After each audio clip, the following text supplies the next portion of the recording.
are the topics. I do have another slide. Let you look at this. Whatever you want to do, I'll give you time to picture it, jot it down. It'll be up on the channel later on today, but I will let you just take a look at that. What do you mean by this number? Can you give me an example in the review of this topic? Okay, so I'll let you guys soak all that in. I'm trying to just be successful tomorrow. All right, I'm giving you everything that's on there. I'm not pulling any punches tomorrow. No secrets, no blind sides. All right, this is everything on there tomorrow. What's up, Jess? Everything but, like I just said, what we did yesterday. There's a question on there, but there's no review questions covering that. Okay, so where you find the sample proportion on your own, find the confidence interval and see if it falls within the confidence interval. There's no review questions like that, but there will be one question on there tomorrow. Okay, but mostly everything is covered here in the review. Everything's covered. It's just up to if you guys want to try them out or not.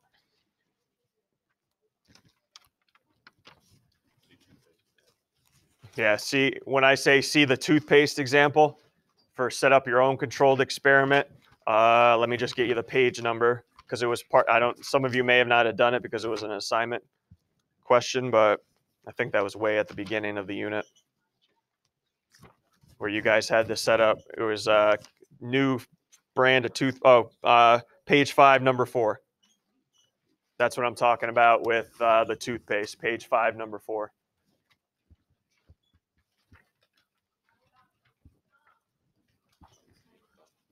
Describe a controlled experiment to examine the effect of ingredient X in toothpaste. Oh yeah, so I'm sorry. Yeah, the first packet I had given you guys. Yeah, sorry, the first packet. The first 3. It was the first day of the unit. The homework for the first day of the unit.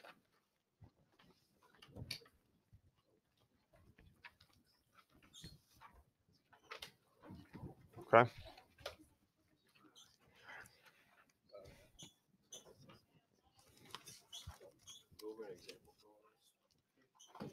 What's that? Like go over an example of like how to do control experiment.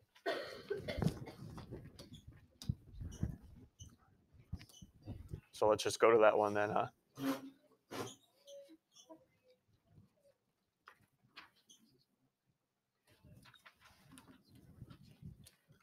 Okay, Carter, just so everyone knows, Carter just asked, hey, can you go over one that basically go over the toothpaste one? So describe how a controlled experiment can be created to examine the effects of ingredient X in a toothpaste. What's a controlled experiment again? What am I doing in a controlled experiment? Hannah, go. Okay, well, let's start right there. I didn't mean to cut you off, Hannah. Let's start right there.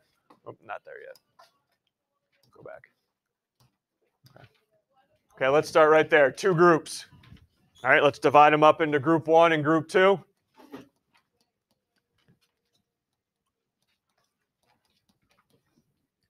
What's going to happen to one group? That's not going to happen to the other group. Controlled experiment. What's going to happen to one group? That's not going to happen in the other group. So I'm going to give, let's say, group 1 toothpaste with ingredient X.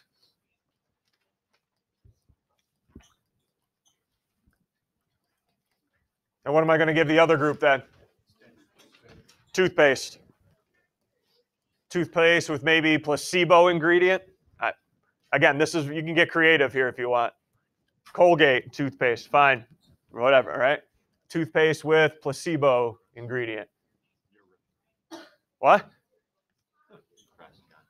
Okay, Crest, fine.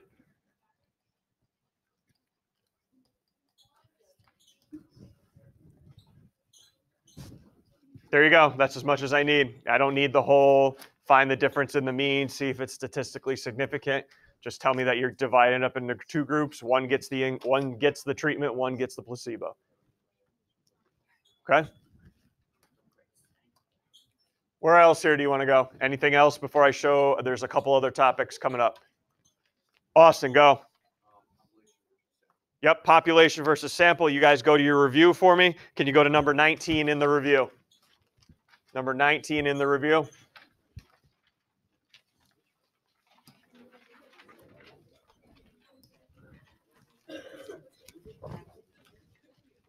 Okay, go.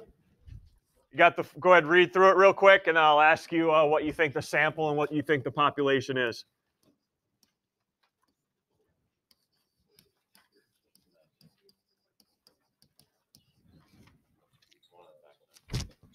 Oh, okay. Well, this is the Ford company one.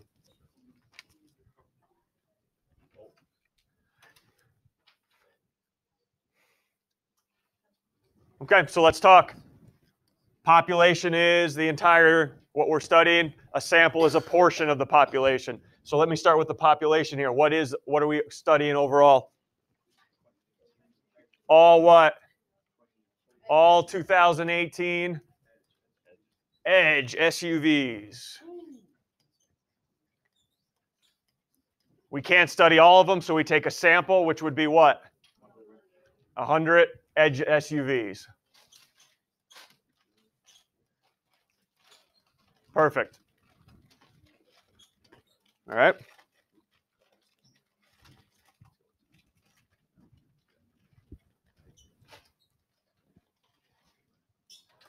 Good, Austin? Okay. Anybody else here on the slides before I keep moving over? We just went over populations versus sample. Yep. L1, put everything in a list or two lists if it's a frequency, and then go to your 1var stats. And know the difference between, where's that one? Oh, know the difference between these two on the calculator. This one is sample standard deviation. This one is population. If I don't ask for one, which one are we using? Population. But hey, I may sneak a sample in there. Read carefully. A little crazy like that. Anything else here before we change? And the final two topics, induced variability or natural. It's going to be there's going to be a long problem on there where it says, here's the difference in the means. Here's the simulation. Is it significant or not? Okay. And then what we went over yesterday, I was just talking to Jess earlier about that. Yesterday's notes, there is one problem on finding the sample proportion and comparing it in the confidence interval. Okay. Do we review this right now, this whole induced? We do this one long problem now? Okay, so let's go back to the other 19 right now then. Let's go over one.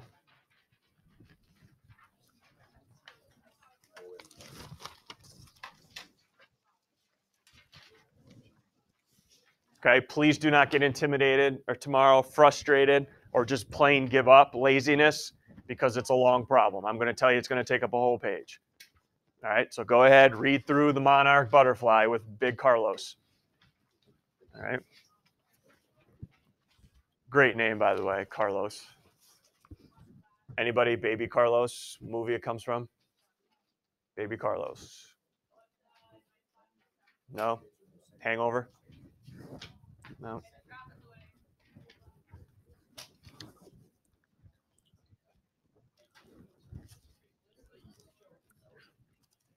Go ahead, let's go read through it so we can go through it together.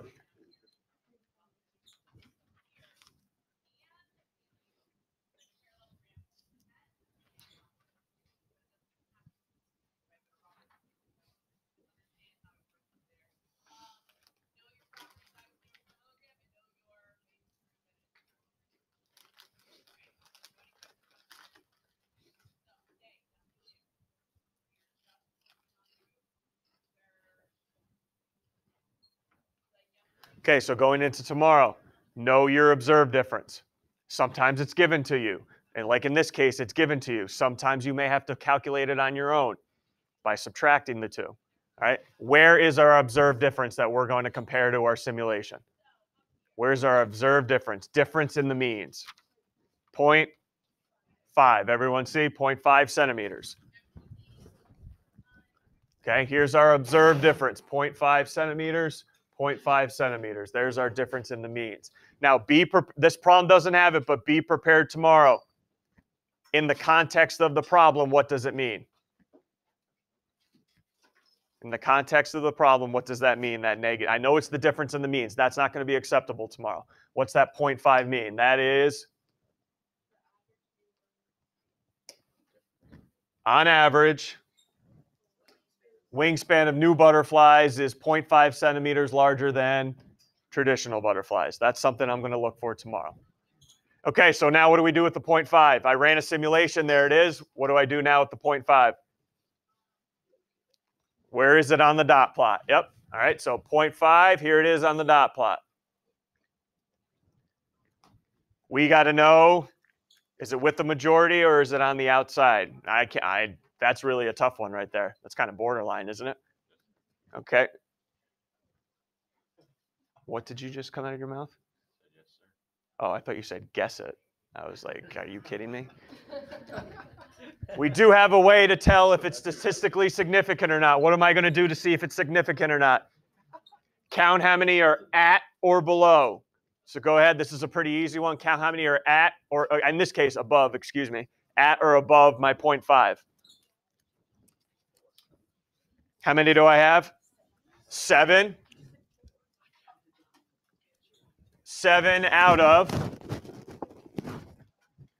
And you got to find out how many times we did the simulation. 7 out of 70. Yep. What percent's that going to be?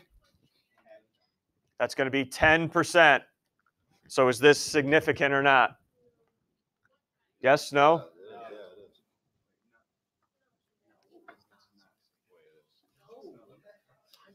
What's our cutoff point? 5%. Is it within the 5%? All right. Oh my God. What is going on? Darcy. It occurred by chance, since 10% is above the needed 5%.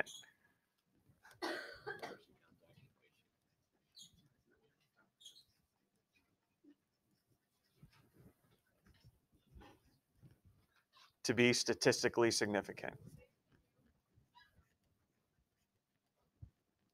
Here we go again. There we go. I don't know why I always have trouble with that one.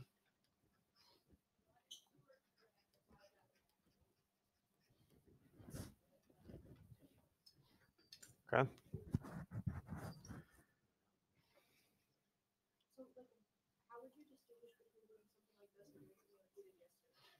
Yesterday, where you found the sample proportion, you found the confidence interval, which here's the problem here.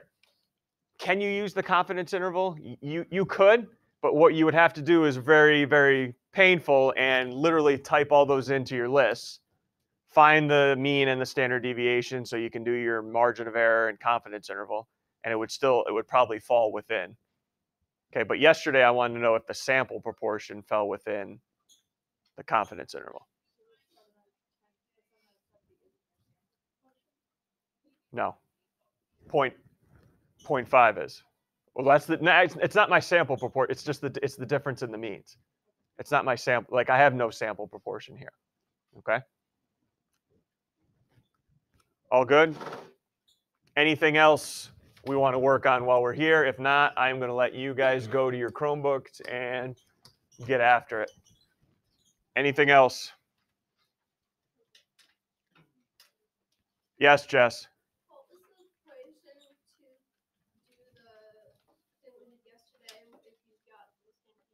Okay, margin of error, which is, I'll do it right here on number 5. Margin of error, which is plus or minus 2 times standard deviation, which should be given on the dot plot for you. And then the confidence interval, the 95% confidence interval should be mean, which is given to you on the dot plot, plus or minus that margin of error you just found. Okay.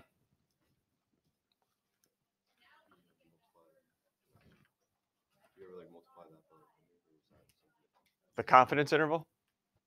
No, you're thinking about if you need percents for normal CDF, if it's underneath the curve. Anything else? Okay, let's go. Let's grind away. All right, I'm going to be over your shoulder here, looking and asking questions here. Somebody get out a Chromebook. Calculator's coming over in a second. Jack? Yep.